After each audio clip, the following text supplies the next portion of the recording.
Quem é Jesus? Marcos 1. Este evangelho foi escrito por João Marcos, que era um amigo de Pedro e Paulo. Não era um apóstolo. Ele escreveu as palavras de Pedro em Roma para os romanos. É o evangelho mais breve, não tem muito ensino, mas explica o que é um evangelho. Foi o primeiro evangelho escrito entre anos 55 e 59 depois do Cristo. A igreja primitiva reuniu-se na casa de Marcos. Marcos era o primo de Barnabé.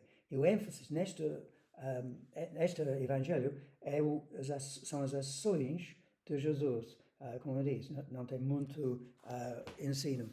Agora vou ler cada versículo e vamos começar com versículo 1. Marcos 1. Princípio do Evangelho de Jesus Cristo, o Filho de Deus. Então, logo do início, Marcos diz que este Evangelho trata de quem é Jesus. Ele traz boas notícias. Então, ele vai desenvolver este tema das boas notícias sobre Jesus Cristo. As palavras Jesus Cristo, Jesus quer dizer o Yahweh que salva. E Cristo é o ungido, Messias, que foi enviado para salvar o seu povo. Versículo 2. Conforme está escrito no profeta Isaías, enviarei à tua frente o meu mensageiro, João Batista. Ele preparará o teu caminho. Voz de que clama no deserto. Preparem o caminho para o Senhor. Façam veredas retas para ele. Ou seja, era necessário o envio de João Batista para preparar as pessoas antes do ministério público de Jesus. E então é necessário para nós ter uma preparação antes de conhecer Cristo. Ele explica, preparam o caminho, ou seja, afaste o pecado, faz veredas retas para ele. Este tema está repetido no versículo 4. Assim surgiu João, batizado no deserto e pregando um batismo de arrependimento para perdão dos pecados. O batismo faz parte do Evangelho. Então, João batizava como demonstração pública da sua decisão de voltar as costas ao pecado, para que Deus possa os perdoar. Batismo nas águas não gera ninguém, não perdoa ninguém, a água não perdoa, o facto do batismo não perdoa ninguém, não salva ninguém. É fé em Cristo Jesus que salva uma pessoa. Então, foi um símbolo, o batismo é um símbolo de quem já arrependeu dos seus pecados e tem fé em Cristo Jesus. Versículo 5. Ele vinha de toda a região de Judeia e todo o povo de Jerusalém. A ele vinha de toda a região de Judeia, todo o povo de Jerusalém. Confessando os seus pecados, eram batizados por ele no Rio Jordão. Versículo 6. Desculpe, eu devia ter dito. A confissão não é uma confissão ao padre ou pastor, necessariamente. É uma confissão a Deus, dos seus pecados. Versículo 6. João vestia roupas feitas de pelos de camelo, usava um cinto de couro e comia gafanhotos e mel silvestre. Versículo 7. E esta era a sua mensagem. Depois de mim vem alguém mais poderoso do que eu, tanto que não sou digno nem de curvar-me e desamarrar as correias de suas sandálias. João Batista é um profeta. Ele apontava para Jesus. Versículo 8. Agora ele diz uma coisa muito interessante. Ele diz, eu os batizo com água, mas ele, Jesus, os batizará com o Espírito Santo. Então, na vida de um crente, o início é batismo em água. É imprescindível, como forma de obediência, de ser batizado em águas, para dizer adeus à sua vida velha e um começo de fé com Cristo. Também ele falou aqui do batismo no Espírito Santo. Muitos acham que o batismo do Espírito Santo é somente emoções e coisas estranhas, mas o sentido verdadeiro de batismo do Espírito Santo quer dizer mergulhado, encharcado em Jesus, cheio de Jesus. Versículo 9. Naquela ocasião, Jesus veio de Nazaré de Galileia e foi batizado por João no Jordão. Ele não precisava de ser batizado, ele não era pecador, mas ele fez isto como identificação para nós. Ele identificou-se como nós. Versículo 10. Assim que saiu da água, Jesus viu o céu se abrindo e o Espírito descendo como uma pomba sobre ele. E a pomba simboliza o Espírito Santo. Então foi necessário ser ungido com o poder de Deus para poder exercer o ministério público. E tanto quanto para nós precisamos também um poder do Espírito Santo para viver uma vida cristã e para andar nos dons do Espírito Santo. É necessário receber o Espírito Santo ou no mesmo tempo de receber Cristo como Salvador ou depois. Versículo 11. Então veio dos céus uma voz: Tu és o meu filho amado, em ti me agrado. Jesus é o Filho de Deus, é Deus num corpo. Deus tornou-se homem. E aqui é uma prova de encarnação. É por esta reivindicação que os fariseus mataram Jesus. Eles não mataram Jesus por ser um homem qualquer, mas mataram Jesus por sua reivindicação de ser igual a Deus, Deus de forma humana, 100% Deus. Versículo 12. Logo após, o Espírito o impeliu para o deserto. Ali esteve 40 dias sendo tentado por Satanás. Estava com os animais selvagens e os anjos o serviam. Marcos não entra em detalhes sobre que tipo de tentação, mas Jesus precisava de ser tentado e ele superou o pecado para poder andar em ministério depois. E se ele também passou por isto, nós também precisamos de superar pecado antes de exercer ministério. Quem não tem domínio sobre desejo para fama, desejo para dinheiro, ego, o desejo para ego, vontade própria, aquilo que você acha, o que você é, não pode exercer ministério público, não pode ser obreiro. Quem anda habitualmente vencendo o pecado pode servir ao Senhor. Mas é preciso primeiro, às vezes, passar por tentações e provas para que puder ter experiência de Jesus na vida e vitória.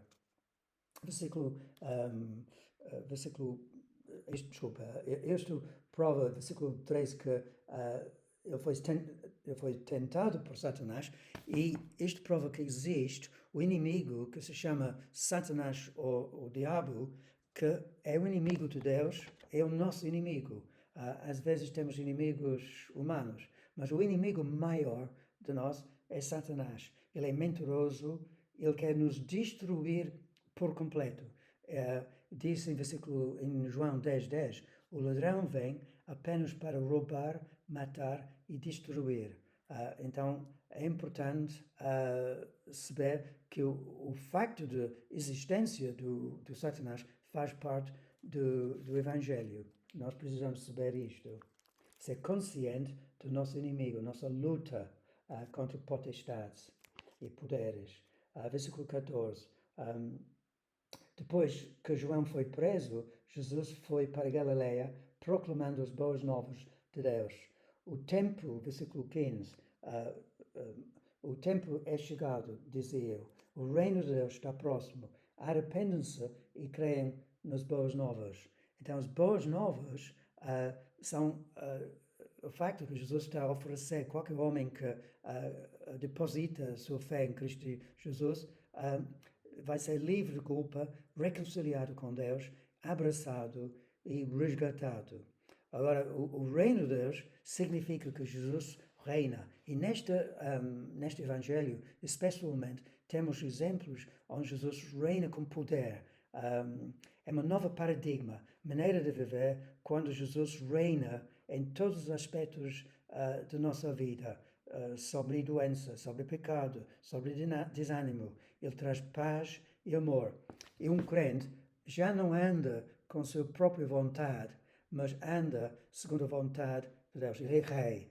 Então, esta é a chamada para sair do nosso egoísmo e seguir Cristo Jesus. A mensagem foi repetida, arrependam-se, a mesma mensagem de João Batista, creem nas boas novas. Então, o que nós precisamos fazer. Muitas vezes o Evangelho pregado em igrejas é simplesmente Jesus morreu por ti na cruz. Muito bem, é verdade, mas precisamos de ouvir a necessidade de nossa resposta de fé em Cristo e arrependimento. A partir do versículo 16 até 20, andando ao beira do mar de Galileia, Jesus viu Simão, o seu irmão André, lançando redes ao mar, pois eram pescadores. E disse Jesus, siga-me, e eu os farei pescadores de homens. No mesmo instante, elas deixaram as suas redes e o seguiram. Indo um pouco mais adiante, viu num barco Tiago, filho de Zebedeu, e João, seu irmão, preparando as suas redes. Logo os chamou, e eles o seguiram, deixando seu pai Zebedeu com os empregados no barco. Então, Jesus cria colaboradores, uma equipe. Então, ele não andava sozinho quando ele começou o ministério da pregação das boas novas. Ele ensinava os discípulos, chamou os discípulos para ser seus apóstolos, mandou os apóstolos para ganhar almas. É um convite hoje que ele fez para os discípulos. Neste trecho aqui, Jesus diz, siga-me. Então nós somos chamados a seguir Cristo Jesus. Não seguir Maria, não seguir santos, não seguir religião, mas seguir a pessoa de Cristo Jesus. É o mandamento é para hoje, para seguir Cristo e adoptar e obedecer a missão de evangelização. Versículo 21. Eles foram para Cafarnaum e logo que chegou o sábado, Jesus entrou na sinagoga e começou a ensinar. Todos ficavam maravilhados com alguém que tem autoridade e não com os mestres de lei. Então Jesus fixou residência em Cafarnaum, foi o sede de operações e ele começou a ensinar. Ensino faz parte do Evangelho. Ele ensinou com autoridade. O que significa isto? Ele não citou os outros fariseus, os rabis, mas ele falou em nome de Deus. Ele diz, eu digo isto. Então, sendo Deus, ele tinha autoridade poderosa para fazer isto. E Jesus tinha um poder sobrenatural. Versículo 23. Justo naquele momento, na sinagoga, um homem possesso de um espírito imundo gritou, o que queres conosco, Jesus de Nazaré? Vieste para nos destruir. Sei quem tu és, o Santo de Deus. Cala-se e sai dele, repreendeu Jesus. E o espírito imundo sacudiu o homem violentamente e saiu dele gritando. Todos ficaram tão admirados que perguntavam uns aos outros, o que é isto? Um novo ensino e com autoridade. Até os espíritos imundos ele dá ordens e eles lhe obedecem. As notícias a seu respeito se espalharam rapidamente por toda a região de Galileia.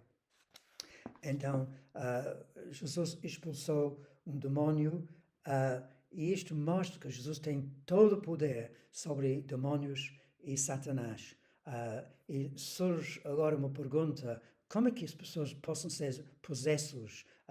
Existem pessoas que têm demónios? Sim. E estes espíritos resistem e prosseguem Cristo e os cristãos. Quais são as portas que abrem a Satanás? São as seguintes: imoralidade, sexo fora ou antes do casamento, tomar drogas, entrar em espiritismo, ouvir certas músicas metálicas ou satânicos, ou ler horóscopos, entrar cometer pecado grave, bruxaria, idolatria, montar alguém ou algo mais importante do que Jesus, e maldições. E os demónios e Satanás vão ser destruídos no inferno. Então nós temos aqui um exemplo que Jesus tem poder e os demónios têm poder sobre o demónio e os demónios obedecem Cristo. E nós podemos repreender Satanás quando há desânimo em nossas vidas ou outros, quando há doença, quando há opressão espiritual e quando Deus diz que existe alguma coisa, um ataque de Satanás. E nós temos autoridade em nome de Jesus para repreender o maligno Satanás. Versículo 29. Logo que saíram da sinagoga, foram com Tiago e João à casa de Simão e André. A sogra de Simão, repara aqui que o apóstolo Pedro foi casado. Este é um padrão para padres ou pastores, líderes na igreja adiante. Não é proibido casar-se. A sogra de Simão estava de cama, com febre, e falaram a respeito dela a Jesus. Então ele se aproximou dela, tomou-a pela mão, ajudou e levantou-se. A febre deixou e ela começou a servi-los. Repare aqui, não havia show, não havia gritos, não havia barulhos, simplesmente Jesus tomou com calma a mão dela e curou a febre dela. Versículo 32. Ao anoitecer, depois do pôr do sol, o povo levou a Jesus todos os doentes e os endemoniados. Toda a cidade se reuniu à porta de casa e Jesus curou muitos que sofriam de várias doenças. Ainda ele faz, hoje em dia. Também expulsou muitos demónios. Não permitiu, porém, que estes falassem, porque sabiam que ele era. Ainda Jesus expulsa demónios hoje em dia. Versículo 35. De madrugada, quando ainda estava escuro, Jesus levantou-se, saiu de casa e foi para um lugar deserto, onde ficou orando. Simão e seus companheiros foram procurá-lo e, encontrá-lo, disseram: todos estão te procurando. Jesus tinha um hábito de oração, uma vida de oração, dependência em Deus, e nós precisamos também. E faz parte do Evangelho, que nós precisamos de aprender a orar. Versículo 38, Jesus respondeu: vamos para outro lugar, para os povoados vizinhos, para que também lá eu pregue. É importante na vida de Jesus pregar o reino de Deus, as boas novas, e também para nós é importante pregar sobre Jesus, o Evangelho. Então, 39, ele percorreu toda a Galileia, pregando nas sinagogas e expulsando os demónios. Jesus não somente curava o sogro de Simão Pedro, agora temos um caso de uma doença muito mais grave, de um leproso. Versículo 40. Um leproso aproximou-se dele e suplicou-lhe de joelhos: se quiseres, podes purificar-me. Por que ele diz isto? Porque os leprosos eram considerados impuros pelos judeus e não podiam viver na mesma aldeia ou cidade dos outros humanos. Cheio de compaixão, Jesus estendeu a mão, tocou nele e disse: quero, seja purificado. Imediatamente a lepra deixou e ele foi purificado. Isto mostra o poder de Jesus para curar doenças. Em seguida, Jesus o despediu com uma severa advertência. Olha, não conta isso a ninguém, mas vai mostrar ao sacerdote e ofereça pela sua purificação sacrifícios que Moisés ordenou, para que serva de testemunho. Ele, porém, saiu e começou a tornar público o facto, espalhando a notícia. Por isso, Jesus não podia mais entrar publicamente em nenhuma cidade, mas ficava fora em lugares solitários. Todavia, assim, mesmo vinha a ele gente de todas as partes. Jesus curou este leproso. Então, temos este primeiro capítulo, está cheio de coisas interessantes sobre o Evangelho, sobre o reino de Deus, onde Jesus reina com poder. Temos arrependimento, temos fé, temos batismo em água, temos batismo no Espírito Santo, temos expulsão dos demónios, temos curas, principalmente temos uma demonstração do reino de Deus. O facto que Jesus era o Filho de Deus, Deus encarnado, e era Messias, o Jesus que salva dos pecados. Então Marcos começa assim. Amém.